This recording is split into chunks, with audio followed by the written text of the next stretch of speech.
Shalom, kami dari kelompok 30 ETP 2019, Fakultas Keperawatan UPH.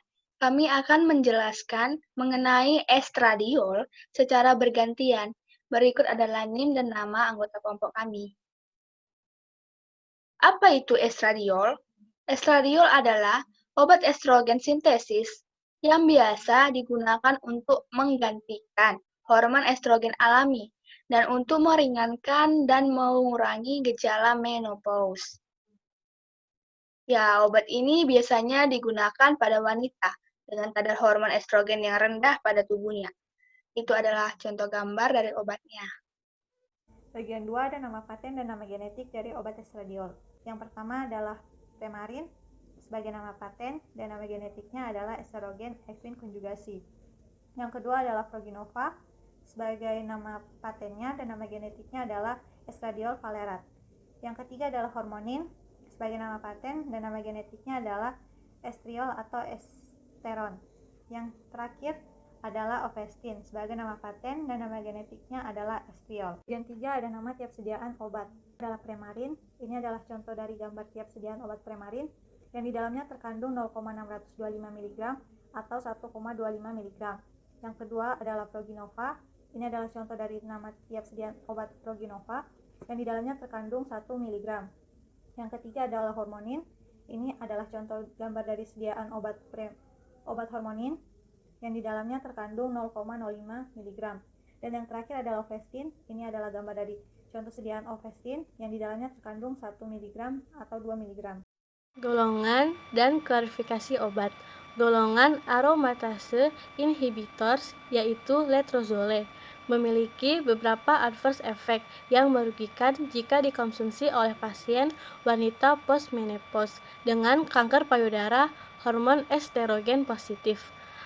Adverse effect yang ditimbulkan antara lain nyeri sendi artalgia, autoimun hepatitis, penurunan kepadatan tulang, dan hiperkolesterolemia. Selain itu, dengan pemberian jangka panjang, letrozole akan meningkatkan resiko adverse effect-nya, sehingga perlu dipantau penggunaan terapi adjuvan letrozole pada pasien kanker payudara postmenopause. Baiklah, selanjutnya saya akan menjelaskan tentang indikasi dan kontraindikasi dari obat estradiol. Yang pertama adalah indikasi. Obat ini diindikasikan dengan penyakit kanker payudara pada wanita dan kanker prostat pada pria. Yang kedua adalah kontraindikasi. Pada pasien kanker payudara, baik riwayat maupun dugaan, dan pasien penderita tumor ganas akibat estrogen, hiperplasia endometrial yang tidak tertangani, kejadian tromboembolik vena idiopatik, tromboembolik arteri, gangguan hati akut atau gangguan hati lainnya, hingga uji fungsi hati normal, hipersensitivitas, porfiria, kehamilan dan menyusui. Ada dua jenis efek samping yang ditimbulkan oleh obat ini, baik secara umum maupun secara jarang. Secara umum misalnya dismonerea atau nyeri haid, menorrhagia atau perdarahan hebat saat menstruasi, ada spotting atau bleeding yaitu keluarnya darah tidak normal, ada nyeri, kram pada abdomen dan otot, mual muntah, sakit kepala, ansietas atau kekhawatiran yang berlebihan, lalu ada rinitis atau pembengkakan selaput lendir. Efek samping yang jarang ditimbulkan seperti tumor jinak payudara, polip uterus, peningkatan volume fibroma uterus, endometriosis atau yang bisa dikenal dengan gangguan pada jaringan yang biasanya melapisi rahim tumbuh di luar rahim, ada perburukan tumor akibat estrogen, ada mengantuk, ada artralgia yang biasa dikenal dengan nyeri sendi, lalu ada superficial atau deep vein thrombosis yang dikenal dengan DVT atau peradangan gangguan pada pembentukan bekuan darah, lalu ada tromboflebitis, ada edema perifer yang bisa dikenal dengan kaki bengkak, lalu ada retensi natrium, ada feeling of bloodthirstiness, ada perubahan berat badan, ada ruam kulit, ada pruritus atau yang bisa dikenal dengan gatal, ada kloasma atau yang bisa dikenal dengan becek-becek coklat di wajah, lalu ada uji fungsi hati abnormal, adenoma hepatik, dan kolelithiasis yang bisa dikenal dengan batu empedu. Saya akan menjelaskan mengenai farmakodinamik dan farmakokinetik dari obat estradiol. Yang pertama adalah farmakodinamik. Obat estradiol akan memasuki sel-sel bebas dan akan berinteraksi dengan target sitoplasma sel reseptor. Setelah reseptor estrogen yang telah mengikat ligan, estradiol dapat memasuki inti dari sel target, kemudian mengatur transkripsi gen, dan kemudian mengalami pembentukan RNA yaitu mRNA. Lalu mRNA akan berinteraksi dengan ribosom untuk memproduksi protein tertentu yang mengekspresikan efek dari sel target. Setelah estrogen disekresi oleh ovarium, estrogen akan bersirkulasi dalam darah. Waktu masuk dalam sel ini, estrogen berikatan dalam 10-15 detik dengan protein reseptor dalam sitoplasma. Kemudian, dalam ikatan ini, protein akan bermigrasi ke inti dan ia akan memulai proses transkripsi DNA dan RNA dalam area kromosom. Dan RNA akan mulai dalam beberapa menit. Setelah beberapa jam, DNA juga akan dihasilkan, akhirnya mengakibatkan pembelahan sel. RNA akan berdifusi ke sitoplasma, tempat ia menyebabkan peningkatan pembentukan protein yang besar dan selanjutnya akan mengubah fungsi sel. Bahas tentang farmakokinetik. Dalam farmakokinetik ada 4 tahap, yaitu yang pertama absorpsi. Obat ini dapat diserap dengan baik melalui kulit, saluran pencernaan, dan selaput lendir. Waktu memuncak dari obat ini adalah 1,5 sampai 2 jam. Lalu yang kedua distribusi. Obat ini didistribusikan secara luas, dapat memasuki ASI dan mengalami ikatan protein plasma, yaitu 61% untuk albumin dan sekitar 37% untuk globulin pengikat hormon seks atau SHBG. Lalu yang ketiga adalah metabolisme. Obat ini dimetabolisme di dalam hati oleh enzim CYP3A4 menjadi estron dan estriol. Lalu yang keempat adalah ekskresi. Obat ini diekskresikan yang paling utama melalui urin sebagai estradiol, estron, estriol, dan konjugat glukuronida dan sulfat. Lalu bisa juga sebagai tinja sebagai metabolit yang tak terkonjugasi.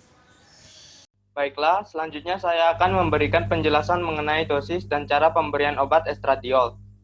Pada kondisi gejala menopause, diberikan bentuk obat injeksi intramuskular dengan dosis estradiol valerate 10-20 mg setiap 4 minggu dan estradiol cypionate 1-5 mg selama 3-4 minggu. Bentuk obat lainnya melalui oral dengan dosis 1-2 mg per hari sesuaikan dengan kebutuhan. Dengan siklus 3 minggu mengonsumsi obat dan 1 minggu tidak mengonsumsi obat. Dilakukan secara berulang. Pada kondisi kedua, yaitu kondisi pencegahan osteoporosis pasca menopause, memiliki bentuk obat per oral dengan dosis 0,5 mg per hari dengan siklus 23 hari mengonsumsi obat dan 5 hari tidak mengonsumsi obat. Dilakukan secara berulang.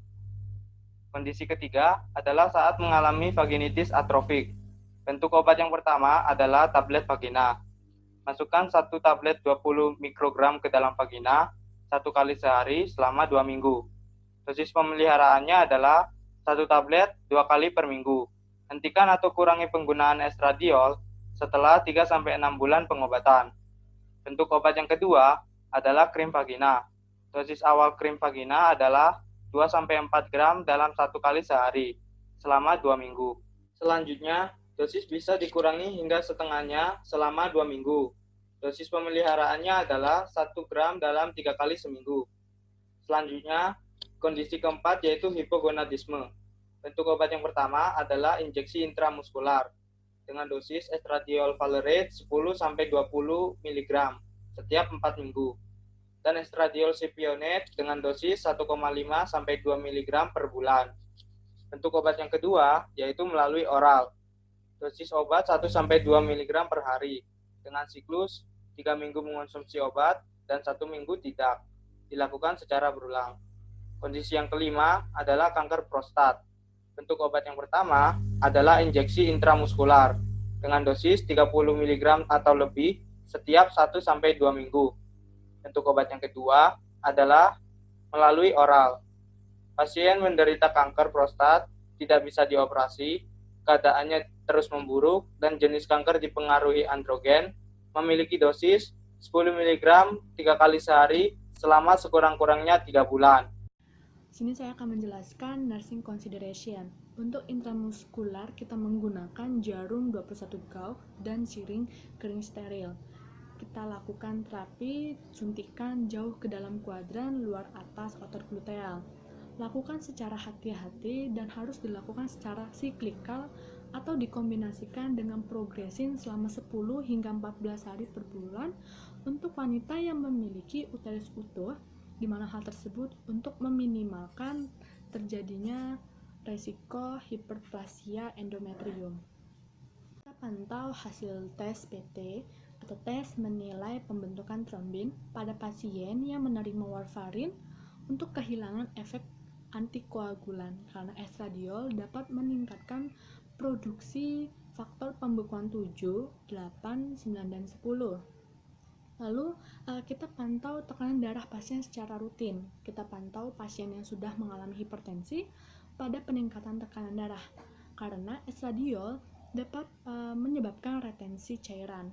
Kita pantau pasien yang memiliki riwayat penyakit jantung, asma, migrain, ginjal, atau bahkan gangguan kejang karena hal tersebut dapat memperburuk kondisi pasien. Selanjutnya, kita pantau pada pasien apakah mengalami perubahan mood dengan apakah pasien mengalami kegelisahan, kesulitan tidur, kelelahan, ataupun perubahan suasana hati. Kita kaji kulit pada pasien apakah terdapat bercak kecoklatan pada area pelipis, dahi, pipi, ataupun area di atas bibir pasien. Kita pantau kadar trigliserida pasien secara rutin. Jika pasien memiliki hipertrigliseridemia, maka terapi estradiol akan meningkatkan kadar trigliserida pasien, di mana hal tersebut cukup menyebabkan terjadinya pankreatitis dan komplikasi yang tidak diinginkan. Selanjutnya kita pantau kadar PSA serum pada pasien yang memiliki kanker prostat dan tidak dapat dioperasi, di mana hal tersebut untuk menentukan apakah pasien meresponi terapi hormon tersebut. Jika pasien meresponi, maka terapi tersebut akan tetap berlanjut sampai penyakit lanjut secara signifikan. Dapat dilihat pada tabel, semakin tinggi nilai PSA, maka akan semakin tinggi juga resiko kanker prostat dan akan semakin tinggi juga resiko kanker prostat yang agresif. Selanjutnya adalah indeks keamanan kehamilan. Untuk obat estradiol masuk ke dalam kategori X, yaitu sudah ada studi pada binatang percobaan dan manusia yang memperlihatkan abnormalitas pada janin dan terbukti beresiko terhadap janin dan besarnya resiko terhadap wanita hamil jelas-jelas melebihi manfaat yang diharapkan. Jadi dikontraindikasikan kepada wanita hamil dan kepada wanita yang memiliki kemungkinan untuk hamil. Ya, yang terakhir di sini saya akan berbicara tentang special precaution. Yang pertama adalah bila Anda ingin mengkonsumsi estradiol, beritahu dokter dan apoteker bahwa Anda alergi aspirin atau tetrazin. Jadi istilahnya Anda mencegah untuk Anda terkena alergi tersebut. Yang kedua adalah jika terjadi reaksi alergi atau overdosis setelah mengkonsumsi estradiol, Anda langsung segera temui dokter agar ada obat untuk menanganinya. Yang ketiga selanjutnya adalah beritahu dokter jika sedang menjalani pengobatan dengan obat lain, termasuk suplemen dan produk herba. Dan yang keempat, jika Anda sedang mengkonsumsi dan minum estrogen, bicarakan juga dengan dokter. Dan kelima, jika Anda hamil saat sedang mengkonsumsi estrogen, segera Anda konsultasi hubungi dokter sesegera mungkin. Dan yang terakhir adalah harap berhati-hati dan beritahu dokter apabila sedang menderita atau memiliki riwayat penyakit seperti pendarahan vagina, gangguan hati, migrain, kanker payudara, penggumpalan darah kaki atau di dalam paru-paru, angina, serangan diabetes, dan porfiria. Berikut adalah referensi dari materi penjelasan kami. Terima kasih banyak. Tuhan Yesus memberkati. Shalom.